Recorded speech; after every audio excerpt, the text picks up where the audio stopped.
मौलाना सरदार अहमद साहब रहमतुल्लाह अलैह के पास ना एक बूढ़ी अम्मा अपना बेटा छोड़ गई। तो हजरत साहब ने को 2, 4, 5 महीने रखा। तो बाद में उसकी अम्मा को बुला के कहा कि भाई तू बेवा है, बेटा तेरा यतीम है, मैं नहीं चाहता कि इसका वक्त ज़ाया हो। ये पढ़ने वाला कोई नहीं, सारे नहीं भाई पढ़ने वाले होते। अब यहाँ वाला माँ बैठे हैं, मैं बेअदब भी ना हो जाऊँ। कुछ पूरे 8 साल लगा के भी आ जाते हैं, सनद भी उनके पास होती है। नाराज ना हो जाना, ये तो सब अच्छे लोग हैं। सनद होती है पर पता पुता कोई नहीं होता। ये आला हजरत ने लिखी है बात। सनद होती है, पूरी डिग्री होती है, उस पर कई लोगों के साइन भी होते। तो बहुत सारे तालिब इल्म ऐसे होते हैं जो मदारस में कहते हैं मैं फाजल फलाह हूँ, लेकिन कोई शय पास। तो मौलाना सरदार अहमद साहब मुहद्दिस आज़म पाकिस्तान रहमतुल्लाह अलैह उस बूढ़ी को कहने लगे तेरा बेटा कुंद देना है, पढ़ना पढ़ाना इसने कुछ भी नहीं। तो यतीम बच्चा है, कल को तू कहेगी कि मेरे बेटे ने वक्त ज़ाया किया तो वापस ले जा। बूढ़ी अम्मा रोने लग गई, कहने लगी मैं पढ़ाने तो नहीं लाई थी, मैं तो आपको रब का वली समझती हूँ, मैं तो नौकरी कराने लाई थी। नौकरी हज़रत अनस बिन मालिक कहते हैं मेरी अम्मा भी हुजूर की बारगाह में दे गई थी। हुजूर की बारगाह में ये नहीं कहा था कि या रसूलल्लाह पढ़ा दें, हाँ हाँ मैं जिम्मेदारी से बात कर रहा हूँ। ये नहीं कहा था हुजूर मुजाहिद बना दें, ये थोड़ी कहा था कि या रसूल अल्लाह सल्लल्लाहु तआला अलैहि वसल्लम से मुफस्सिर मुहद्दिस मुहक्किक मुफ्ती बना दें। हज़रत अनस की अम्मा कह गई थी सोनिया जब तक ये रहेगा ना आपकी नौकरी करेगा, ये घर के काम काज करेगा, ड्यूटी करेगा, हुजूर ये आपकी नौकरी करेगा। तो मेरे महबूब ने फिर दुआ कर दी, अल्लाह इसे बरकत अता फरमा। तुम समझता है खिदमत वाला खाली रह जाता है? जितना जायका खिदमत वाले को मिलता है, जो उसके नसीब में आता है, वो किसी का नसीब कहां भाई। हजरत अनस कहते हैं हुजूर ने दुआ कर दी, बरकत की। मुझे तो खेती बाड़ी आती भी नहीं थी, पर लोगों के बाग में साल में 1 दफा फल लगता था, मेरे बाग में 2 दफा लगता था। हुजूर ने दुआ कर दी अल्लाह इसे औलाद दे। फरमाते हैं मेरे बेटे, मेरे पोते, मेरे नवासे, मेरी बेटियां, फरमाते हैं मैं जिंदा हूं और मेरी 100 औलादे मौजूद हैं। परेशान हो गया 100 सुन के बच्चे 2 ही अच्छे, 100 औलादे मेरी मौजूद हैं। हजरत अनस बिन मौलाना सरदार अहमद साहब के पास ना छोड़ गई बच्चा, कहने लगी हजरत जी मैं को पढ़ाने के लिए थोड़ा छोड़ गई हूँ, मैं तो इसलिए छोड़ के गई हूँ कि आप मेहरबानी करें, खिदमत कराएं। तो हजरत जी कहने लगे कोई ऐसा काम ही नहीं, खिदमत वाला क्या कराऊं। कहने लगी पट्ठे पवा लिया करो जी। हूँ लड़ पेंदे ने, कहने ने बच्चे काम करते हैं मदरसे का। हालांकि अब कहाँ बच्चे काम करते हैं, अब तो गुजर गया दौर, अब तो बच्चे काम कराते हैं। अब बच्चे भी नाराज हो रहे हैं, घूर घूर के देख रहे हैं। सही कह रहा हूँ आपको, बच्चे काम कराते हैं, बच्चे कहाँ काम करते। कहने लगी ये चारा डाले करेगा आपकी भैंसों को। तो हजरत ने उसको कहा कि बीबी चारा मेरी भैंसों को डालने के लिए मैंने बंदा रखा हुआ है, तो तू जा ले जा। कहने लगी हाथ बांध के हुजूर मेहरबानी करें रख ले, चारा डालेगा। और पुत्र तवज्जो से चारा डालना हजरत की भैंसों को। रोने लगी, हजरत ने रख लिया, महीने का खर्चा भी देते। शाम को ना वो सारा दिन काम करता, शाम को आके पैरों में भी बैठ जाता। हजरत जी लाएं तेल थोड़ा सा, पैर ना दबा दूं।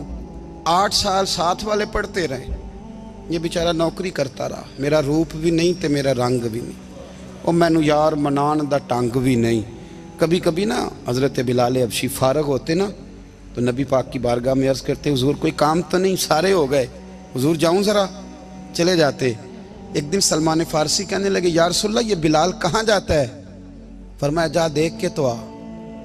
हजरत सलमान वापस आए तो आके रोने लगे, कहने लगे सोनिया जब यहाँ से जाता है ना तो जाके सैयदा फातिमा की चक्की पीसनी शुरू कर देता, बीबी साहबा के काम करने लगता है, घर में जाके असनैन की ड्यूटी करता है, वहाँ भी काम यहाँ भी काम। वो चारा डालता रहा, उसने चारा डाला। हजरत मुहद्दिस आज़म की भैंसों को दस्तारे फजीलत का वक्त आ गया, सारे पगड़ियाँ सजा के आ गए, आज दस्तार होगी। ये ना पीछे होके बैठ गया, चूँकि पढ़ा ही नहीं था तो दस्तार का है कि दस्तार तो उसकी जो पढ़ेगा, हमने तो पढ़ा ही नहीं, हमने तो यार पढ़ा, घर पढ़ा, ड्यूटी करी। हज़रत मुहद्दिस आज़म रहमतुल्लाह अलैह के यहाँ जब ऐलान होने लगा ना कि अब दस्तार होगी, तो हज़रत ने पहला ऐलान उसका फरमाया। तो मजा वाला बंदा कपड़े भी कदी कदी बदलता है ना, वो कहता है जिस हाल में भी था मैं पलट के देखने लगा कि पढ़ा पढ़ाया तो है, कोई शय नहीं। तो ये माजरा क्या है। पीछे से उठ के आए तो कहते हैं बाकियों की दस्तार किसी आलिम ने की, किसी सूफी ने की, लेकिन ये भैंसों को चारा डालने वाला जब आया तो मुहद्दिस आदम ने फरमाया पगड़ी के बाल को कोई हाथ ना लगाए, ये सारी दस्तार मैंने करनी है। और फरमाते हैं हजरत बाल भी देते जाते थे और आंसू भी बहाते जाते थे, माथा भी चूमते थे और फरमाते थे दस्तार के बाद चला तो नहीं जाएगा यार, मुझे तो इबादत भी नहीं रह गई, मुझे तो चाबियों को भी नहीं पता कौन सी कहाँ रहती है, जाएगा तो नहीं तू? तो रो पड़ा, कहने लगा सोने जाए तो वो जिसके पल्ले कुछ है हो, आता जाता तो है कुछ नहीं, मुझे किसने रखना है, मैंने कहाँ जाना है, इधर कहाँ तो इधर ही रहूँगा।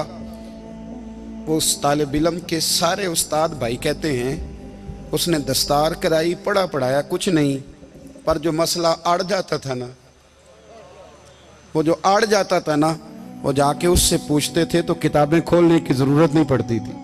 मौलाना अमजद अली साहब आज़मी रहमतुल्लाह अलैह फरमाते हैं यकदम आला हजरत का दरवाज़ा खुला, ये भी मेरे आला हजरत की ज़िंदगी है, इसे भी देख, यकदम दरवाज़ा खुला तो बूढ़े इमाम के पैरों में जूता कोई नहीं और आला हजरत सर पट दौड़े।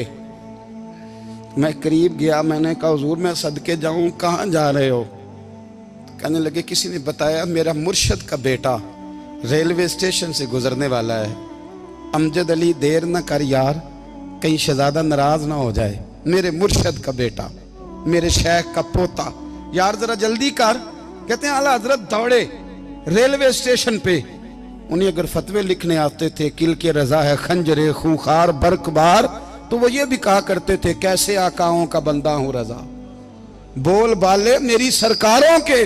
दौड़े गए रेलवे स्टेशन पे और बूढ़े शेख सदरुल शरिया कहते हैं मैंने कहा हुजूर मैं ना चला जाऊं? कहने लगे ना पुत्र, मैंने बड़ा नमक खाया उस घर का,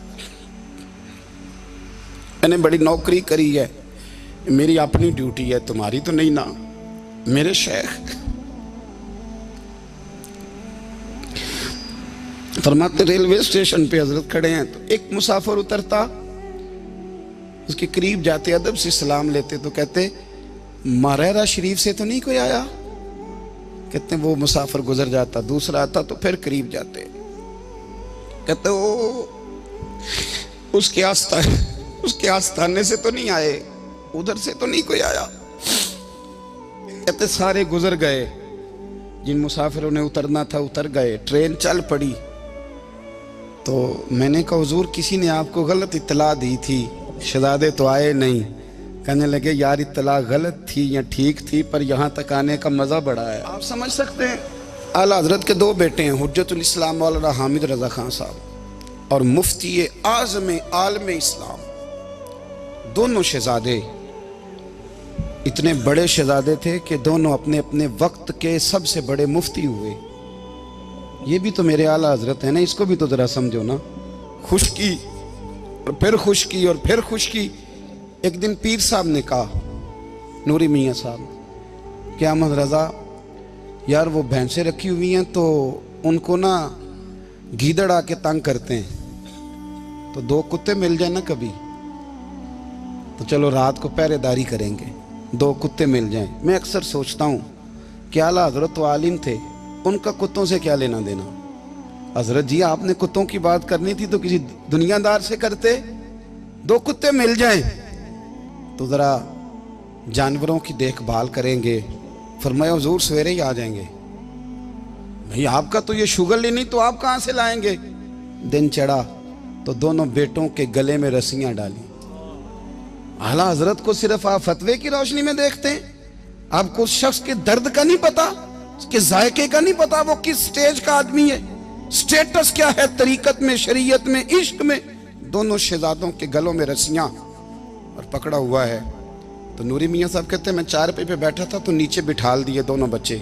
मैं उठ के खड़ा हो गया, मैंने कहा मौलाना ये क्या? कहने लगे हुजूर ड्यूटी भी करेंगे और रोटी भी नहीं मांगेंगे। जिन्हां तना विच इश्क न रचिया कुत्ते ना थी चंगे, मालक देकर राखी कर दे साबर भुखे नंगे। किधर गया ज़ौक़, किधर गया वो दर्द? और फिर जब बारी आई रसूलुल्लाह के प्यार की, जब बारी आई नबी पाक की मोहब्बत की, तो फिर फाजिल बरेलवी का कद अगर लिखने में कमाल है ना, तो महबूब के प्यार करने में भी कमाल है। उन्होंने ना सारी ज़िंदगी, यानी सारी ज़िंदगी ये कह के गुजार दी कि इश्क तेरे सदके जलने से छुटे सस्ते, जो आग बुझा देगी वो आग लगाई है। एक सैयद साहब थे, मकान बन रहा था आला हजरत का, तो सामने ना बिल्कुल लाइब्रेरी थी। तो जब मकान बन रहा होता है तो तब सारे मिस्त्री मजदूर अंदर ही होते हैं, तो सब का आना जाना था, सब लोग आते जाते थे बिला झिझक। तो वो सैयद साहब भी एक दिन आ गए, सामने लाइब्रेरी में मिले, फिर चले गए। कुछ दिनों के बाद घर मुकम्मल हो गया, अब औरतें भी आ गईं। तो शाह जी को पता नहीं था, वो पुराना ही माहौल समझ के ना, मौलाना ज़फ़रुद्दीन बिहारी कहते हैं पुराना ही माहौल समझ के तो अंदर आ गए। और जैसे ही अंदर दाखिल हुए, सामने घर की औरतें देखी, तो शाह जी माजरत माजरत माजरत करते परेशान हो गए। और फिर जब दोबारा पलटने लगे तो आला हजरत दौड़ के गए, हाथ चूमे, कहने लगे शाह जी आपको तो पता नहीं था, और आप मेहरबानी करें ये माजरत वाला लफ्ज़ वापस लें, ये मेरे घर की औरतें नहीं, ये तो सैयदों की बांदियाँ हैं, ये तो नौकरानियाँ हैं, तो आप मेहरबानी करें, ये अंदाज आपका जो है ये दुरुस्त नहीं, आप मेहरबानी फरमाएं अंदर आएँ। और फिर सारे ख़ानदान को लेके पर्दे के पीछे खड़ा किया और कहने लगे शाह जी को गलती लग गई, उन्होंने हमसे माजरत की, अब हम सारे मिल के उनसे माजरत करेंगे, इसलिए कि ये रसूलुल्लाह का ख़ानदान। यार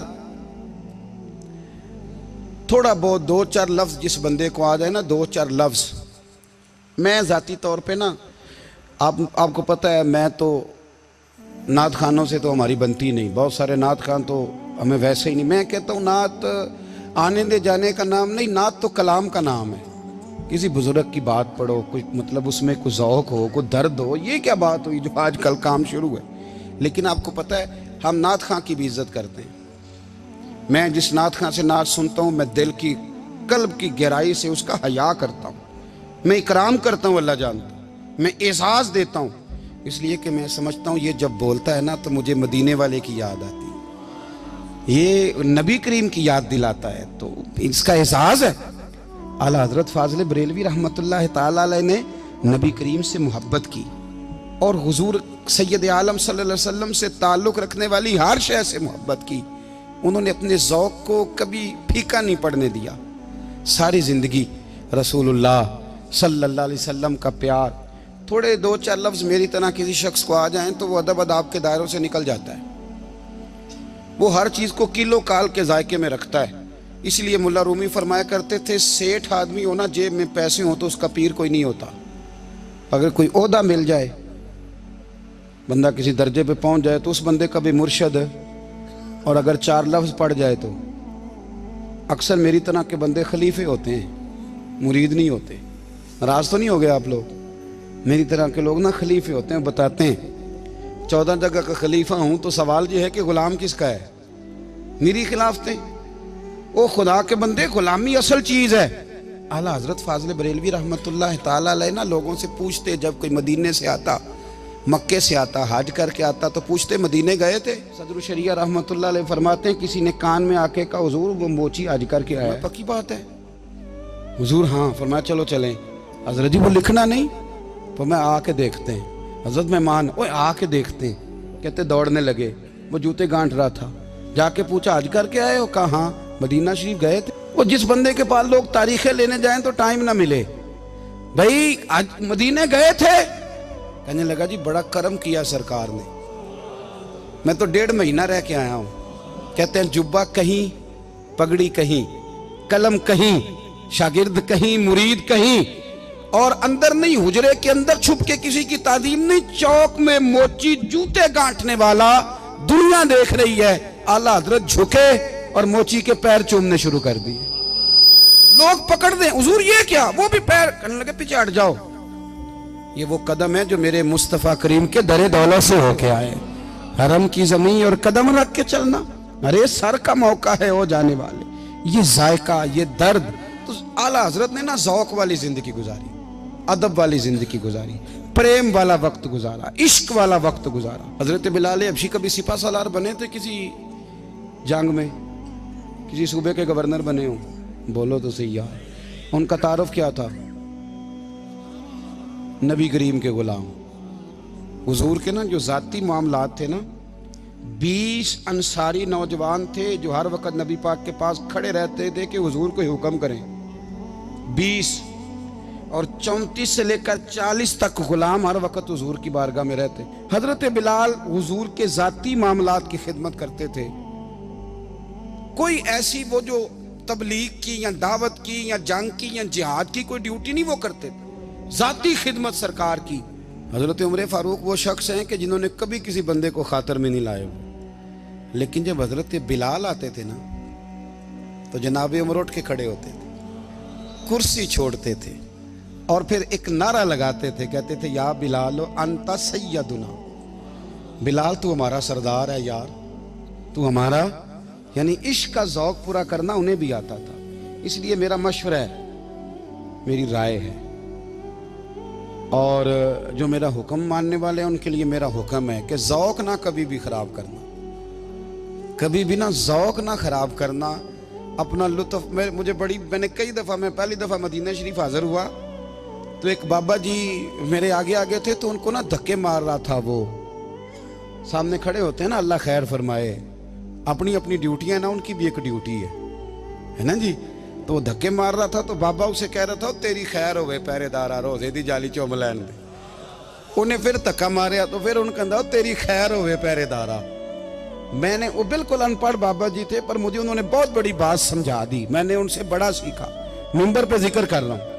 वो तीसरी दफा फिर धक्का मारा, तेरी खैर होवे पहरेदारा, रोजे दी जाली।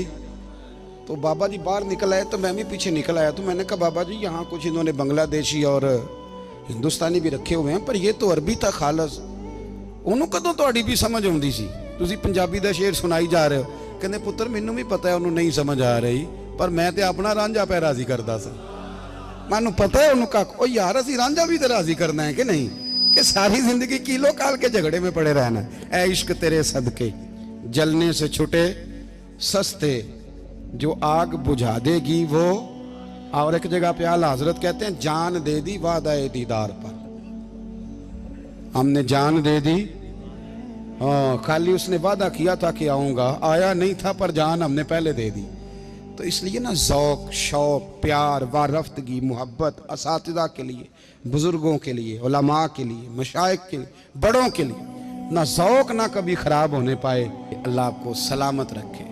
और कुछ दुआएं मैंने दे दी हैं, कुछ अल्लाह जानता है मेरे दिल में हैं, वो मैं देता रहता हूँ। अल्लाह आपको हमेशा शाद व आबाद फरमाए।